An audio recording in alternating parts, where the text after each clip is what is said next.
To the road to growth, success of an entrepreneur. We've raised the bar. Learn firsthand from successful business owners and create your own path to success. I'm going to show you how great I am. It's time to hit the road to growth with team lead of the Enriquez Group, Realtor Vinny. Hi, Road to Growth listeners. Today I have Doug Noll.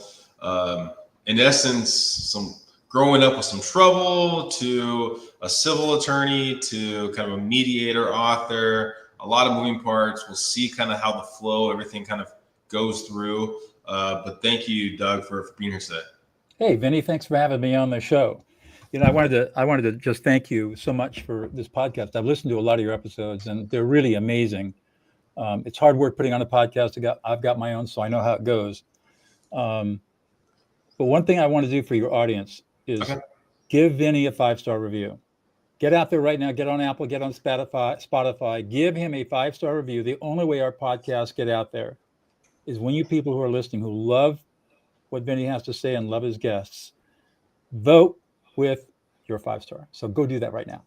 You know what? It's funny. I never asked for that, but I appreciate it. I should. Like, I don't even do as many podcasts as I used to. Before, it seemed like I do them, every couple of days. Now I do them maybe every couple of weeks. Yeah.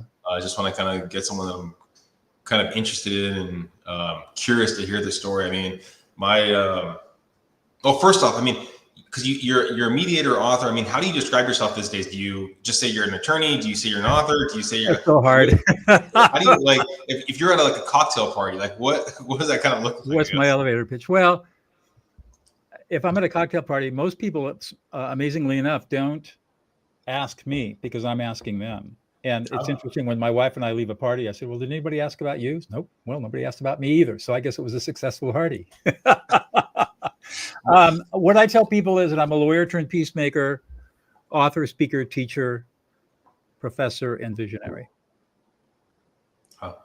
That probably gets them curious and a lot of more questions, I guess. Going to Probably, that, right? It usually does, yes. My wife always tells me when we're out at events, I don't go out too many, but she's like, "Oh my gosh, you're asking them questions like you have them on your podcast," and I'm like, "I'm just curious." I'm like, right. I think that's one of the things that happens when you do a podcast, and you probably relate to this, is you start learning how to be more and more curious about what people have to say. That's right. And then it can come off, I think. I try not to be aggressive. I'm just really curious, but not a lot of people do that, I think, in at cocktail parties or things like that, really are curious of what the other person has to offer. Yeah, the secret, and we'll get into this, is that when I'm in a social situation like that, I'm not focusing on what people are saying. I'm focusing on what they're feeling. Yeah. And so I'll reflect back their emotional experience in the moment and not ever really talk. I'll never talk about myself. You'll never hear me use an I statement at a social gathering or teaching or even mediation. I won't use an I statement. It's always a you statement. And it's interesting how that shifts the dynamic. Well, it's interesting that you said that how they're feeling, not what they're saying. It's funny because in real estate, that's one of the things that we kind of learn is people will never remember what you say, but they'll remember how you made them feel. That's exactly right. And in real estate, especially residential real estate, especially in divorce real estate, which I know you're certified in, you're dealing with high emotions. Yeah. And if you're the listing broker and you got to sell this house, there's a huge amount of sadness and grief and anger associated with that. And I think the best thing you can do as a professional is to reflect those strong emotions to your clients. And that calms them down so that you can talk about, okay, this is the market, this is what you can expect, this is how long it's going to take. You can't talk about any of that until people really, really heard, validated, and understood at a deep emotional level. Oh my gosh, you can definitely tell he's a mediator, right, guys? So walk me through a young Doug. What did that look like? I know you talked about partial hearing. It depends on your perspective. If you're the perspective of the outside world, I was the oldest of 4 sons growing up in affluent Southern California. I grew up in San Marino in the San Gabriel Valley, and it looked like I had it all. But if you looked at it from Doug's perspective, it sucked. I was born with 2 club feet, mostly blind, partially deaf, left-handed, bad teeth, and unfortunately, well, maybe fortunately, gifted with a very high intelligence. So I was not much of an athlete because of all my disabilities. In fact, I couldn't understand why I was doing so poorly in school until at the end of the 4th grade, a nurse tested my eyes and found out that my vision was 2400. And then I got they gave me glasses, but they're big, thick Coke lens glasses and black frames. I mean, the ultimate turnoff for girls, right? But I raised 3 grade levels in one summer. Wow. And that was my problem. I was super smart, but really klutzy and kludgy and not. It was not a fun experience. Let me just put it that way. But I got it. I managed to get admitted to Dartmouth College, Ivy League, and went to Dartmouth for 4 years, and slowly started to climb out of the hole, and then went to law school. And then after law school, I moved here to Central California because I love being in the mountains. And so I started my civil trial practice. Actually, I clerked for a year for a judge, and then in '78 joined my law firm as a very young associate with no experience. And that was in September, just about, let's see, this is 25. So it would have been 48 years ago or 47 years ago. And I tried my first jury trial 6 weeks after joining the firm. And that's how my career started. And for the next 22 years, that's what I did. I tried lawsuits, civil lawsuits. Again, this is an assumption, but I'm going to go, I think my assumption's strong. So that's when you said that it didn't work out for the women. Were you a pretty big introvert, kind of not Totally. really? I still am totally introverted. Totally introverted. I think you are too. Totally introverted.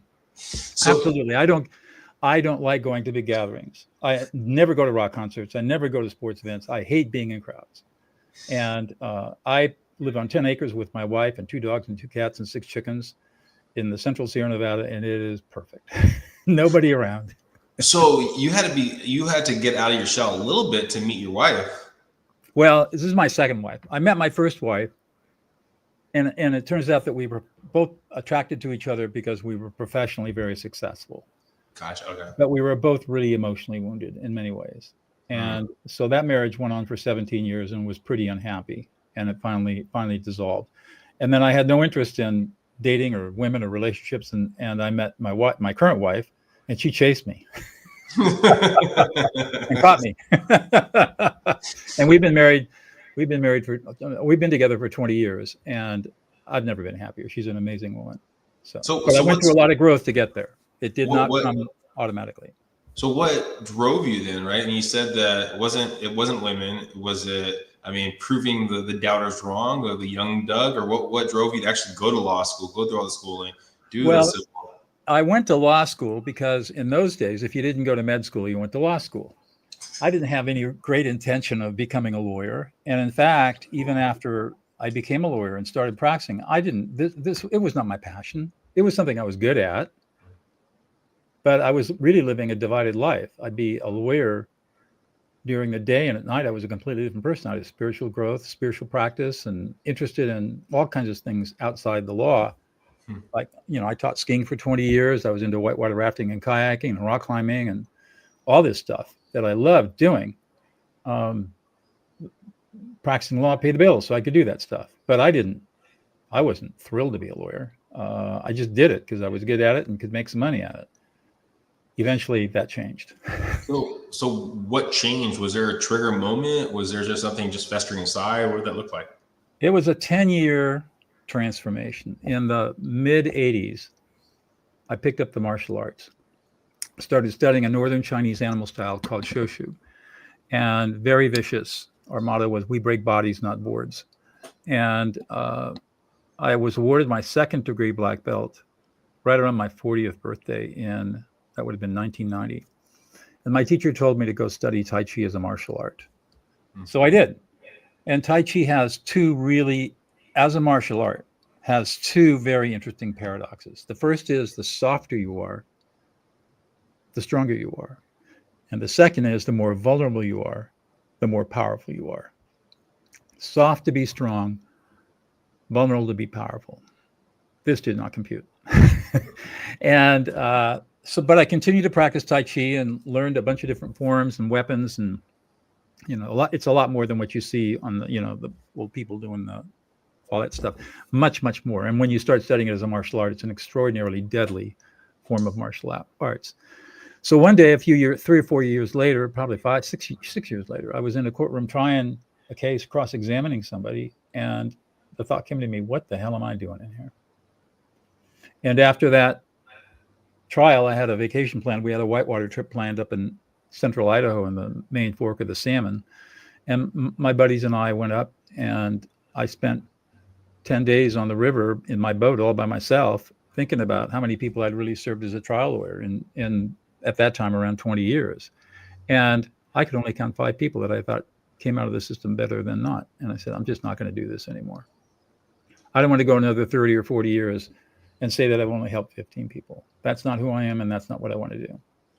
So when I came back to town after that trip, it was a Monday. I drove down out of the mountains into town to my office, and I heard what turned out to be the one and only public service announcement on our local public radio station for a new master's degree program in peacemaking and conflict studies.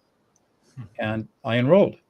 And so for 3 years, I was a full-time graduate student again after 20 plus years, and a 3/4 time law professor at our local law school, and a full-time trial lawyer.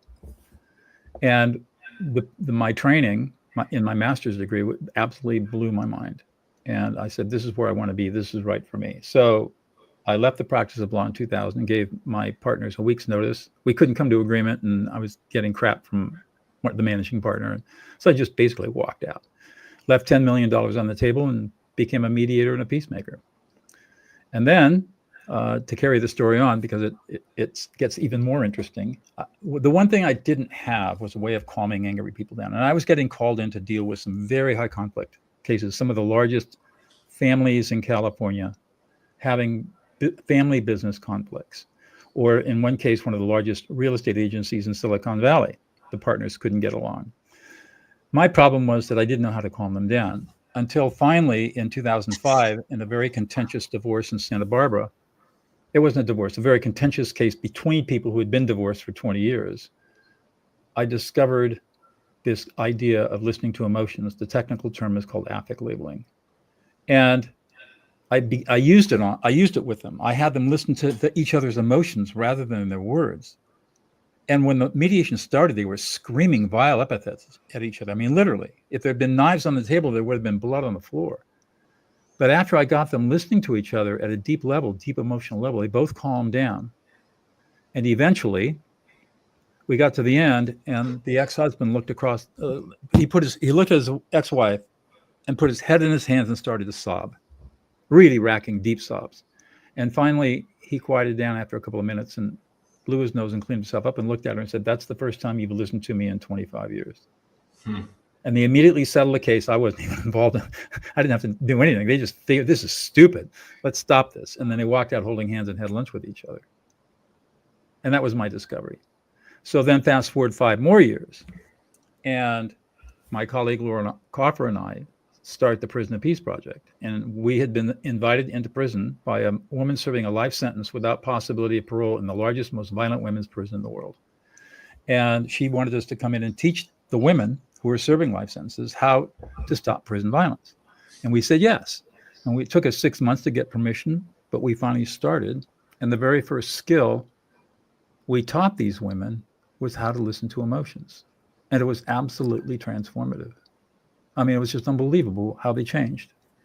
And today, Prison of Peace is all over the world, and it's turned out to be a really big deal. We didn't expect that back in those days, but it's pretty big. And we've here in California, for example, we've had over 800 of our students who were serving life sentences have been released on parole, and not one of them is reoffended.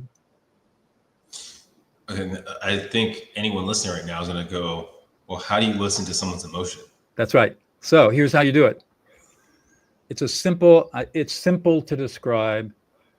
It takes practice. It's like learning how to ride a bicycle. I'm going to tell you and everybody who's listening how to do it, but it's not something you're going to be able to do right now. You'll know how to do it, but I could describe for you how to ride a bicycle, But until you get on the bike and fall a few times, you're not going to get it. So here's the process. Number one, you have to learn how to ignore the angry words. So people are screaming at you, they're shouting at you, or maybe they're screaming at somebody else, but they're really angry and upset, or maybe they're really sad, or they have some other really strong emotion and they're just going ballistic. They're reactive and triggered, and you've got to ignore all that. It's just white noise. And then the second thing you do is you learn how to read their emotions. And most people listening to this say, what? I don't know how to read emotions. What are you talking about? So, well, it turns out that over millions of years of evolutionary biology, our human brains are hardwired for reading each other's emotions. It's automatic. But we don't use this skill because we're taught that emotions are bad, emotions are evil, emotions make us weak, emotions make us exploitable, emotions are irrational. So we're taught that emotions are bad, which is totally wrong, because neuroscience now it's well established, it's been pretty well established for the last 30 years, that we're not rational beings as humans. What separates us from other species is not our reasoning or rationality. Those are tools. What separates us is our emotions. No other species have emotions like we do. So we have the ability to read each other's emotions. And the way you do that without the training, without specific training, which that's what I do. I train people how to do this. And there's a fast way to shortcut this. But if you don't take the training, then the way you do it is you just get real quiet inside yourself. Quiet your mind. This person's screaming and yelling or ignoring the words, and you just sit for a moment and let your brain process what's going on. And if you're patient, within 2 or 3 seconds, emotions will start popping up into your consciousness. Just automatically. It's effortless. You don't have to do anything. And you just start reflecting what's coming up into your consciousness to this angry person. Vinny, man, you are really pissed off. You're angry. You're frustrated. You feel completely disrespected. And you feel ignored and invisible. And you feel unappreciated and unsupported. And it's really making you nervous and scared and anxious. And you're just disgusted and offended by what's going on. You're a little embarrassed about all of this. And you're sad and depressed. When you think about the loss of connection, you get really upset and distressed. And at the bottom, you feel completely abandoned and rejected and betrayed. And you feel unloved and unlovable. And when I say, I don't know, how did that land with you? I know you're not upset right now, but how did that land? Did you feel a shift? The thing that it pops in my head, right? If someone's really angry, and I guess it's practice, right? But I think some of those words could be perceived as condescending. No? What the brain scanning studies show. Yeah. Totally counterintuitive. The seminal study came out in 2007 out of UCLA. Yeah.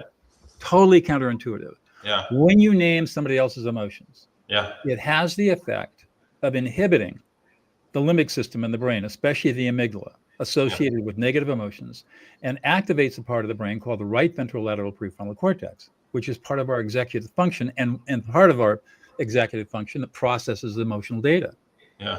And so they aren't really consciously processing what we're saying. It's going deeper than that. And it's automatically calming that upset brain. It does it automatically. And you can't help yourself. And so that's why you don't get pushback. Because people really aren't, their brains aren't processing the words. I mean, at a really conscious level. It's happening at a much, much deeper level. And that's what makes it so powerful. Does the person yelling, well, actually, first off, I'm assuming both individuals have to have buy-in, right? That we're in the communication avenue? Nope. So like if your wife is yelling at you right now, right? Yeah, so my wife is yelling at me, I just start labeling her emotions. You're really pissed off, you're really angry, you're really frustrated. Huh. Okay. You feel completely disrespected and ignored and unheard and unappreciated and unsupported. And she said, yeah.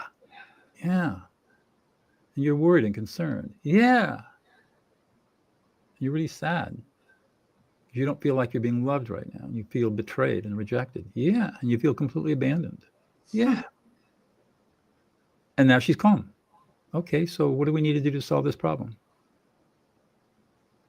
So the from switching basically, or giving up, I guess, the $10 million of kind of the partnership, right, of your old business, you have I mean, was it an abundance mindset, I guess, that you're saying, hey, I'm leaving this money right here, but I'm going to go to something I love? Or did you have a secure house, everything's paid off? Or what did that kind of look like, I guess, that transition? I did everything I tell my clients not to do. Okay. No business plan, no financial planning, no nothing. I just trusted to the universe that it would work. And it didn't work. I don't make as much money today as I made as a lawyer 20, 30 years ago, but I don't care.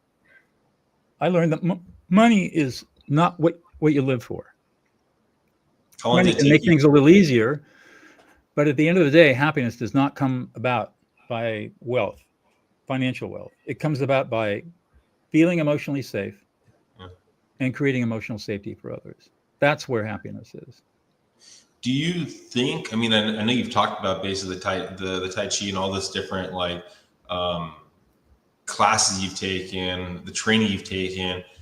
If like someone's listening right now and they're basically fighting for that bottom dollar right now and can't really soak in the idea of true happiness, I guess, or they're finding their true happiness, is there something you think that they could do, or like something that could basically kind of get them clarity or get them on the pathway to where you're currently at? Yeah, I think so.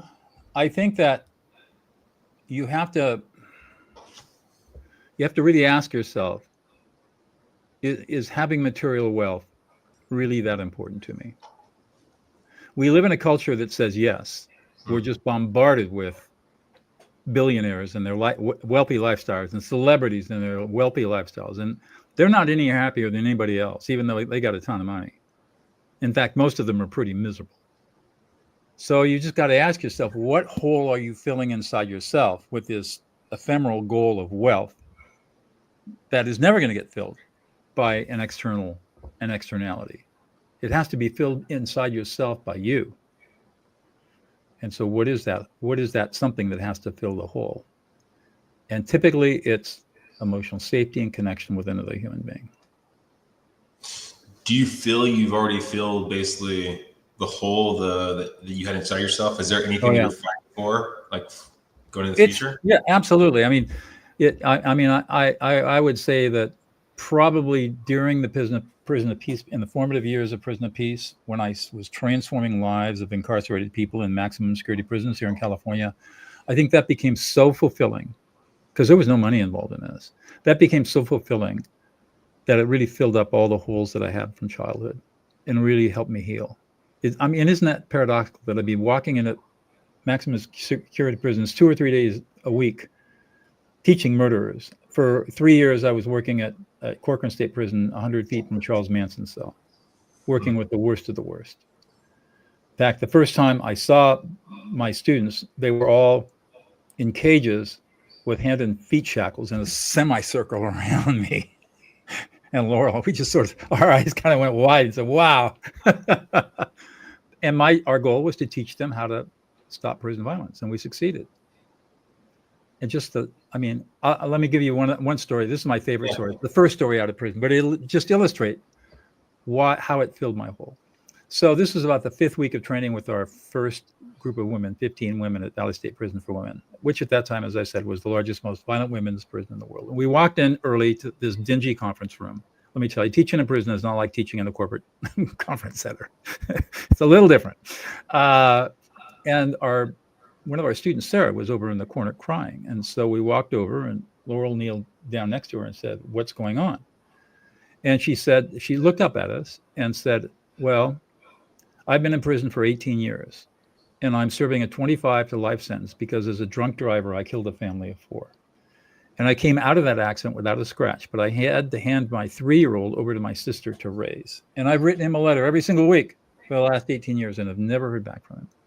The only way I know what's going on is because I get to talk to my sister for 15 minutes once a week, and she can kind of report on what's going on."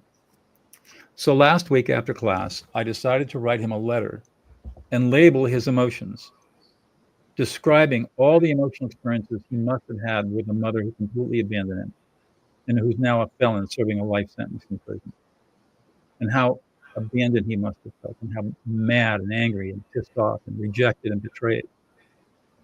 So I wrote that letter and sent it. And today, for the first time in 18 years, I got a letter back from him. The letter was really angry, but he had every right to be angry. But at the bottom, he said, "I love you, Mom. I'm bringing my girlfriend. We'll come visit in 3 weeks. Yeah. And I started to cry.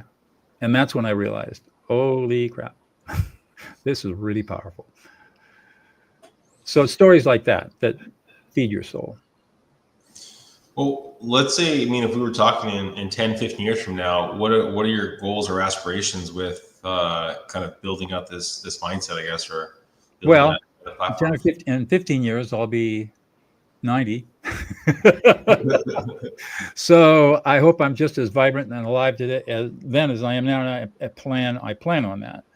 My goal is to teach as many people on the planet as possible how to create emotional safety by listening to emotions, not to words.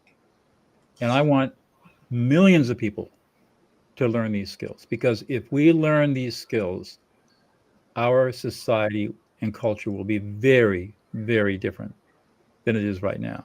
We learned in the prison project that we could train 25 people on a yard of say 1,200 incarcerated people. And within a year, the yard was completely quiet. The violence disappeared. So I want to train as many people as I can to do these skills so they can go out in the world and do the same thing and listen people into existence. It's absolutely transformative. What are your, are you, I know you have the book. I know you have the podcast. I know you have the practice. Is there anything else you might look to add to expand the vision? Yeah. I'm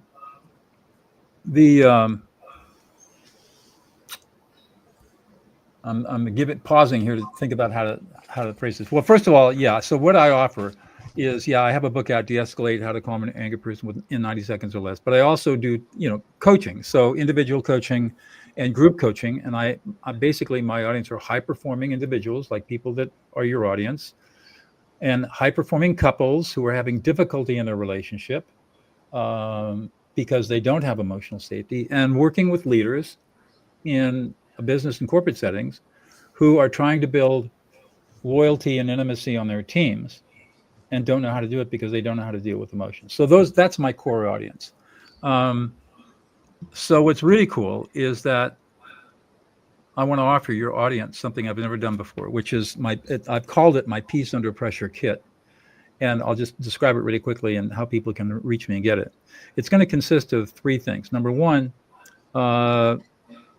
it's providing a system to learn these skills. First of all, it includes a little ChatGPT de-escalate advisor. And so what that means is you can you can put in what the problem is, and you'll get back, here's how you handle the problem with exactly the words to use. It's very cool how it works. The second thing I'm doing is I've opened up an online course I've created called Dealing with Anger and Aggression. And this is a 4-week online course. I used to charge $1,500 for it, but I'm opening it up for free for people that are listening here and want to get it. And the last thing I'm doing is I've created a school community called the De-Escalation Academy.